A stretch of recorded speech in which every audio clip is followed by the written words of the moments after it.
بسم اللہ الرحمن الرحیم ایاک نعبد و ایاک نستعین۔ عین کا فرق۔ تم دیکھو گے کہ علم جس کی روح تک اتر جاتا ہے وہ شعور کرنا بند کر دیتا ہے۔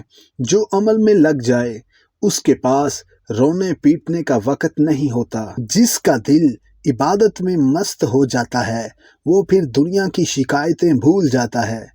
جو عبودیت سے سرشار ہو جاتا ہے وہ لوگوں سے الجھنا بند کر دیتا ہے۔ خالی برتن زیادہ شور کرتے ہیں۔ صاحب کہتے ہیں کہ شعور اور شعور میں صرف چھوٹا سا فرق ہے، عین کا فرق۔ جس کے پاس یہ عین آ جائے، چاہے وہ علم کا ہو، عمل کا، عبادت کا یا عبودیت کا، اسے شعور حاصل ہو جاتا ہے۔ وہ پھر شور کرنا بند کر دیتا ہے، چپ کا روزہ رکھ لیتا ہے۔ Subscribe masters in academy 2.0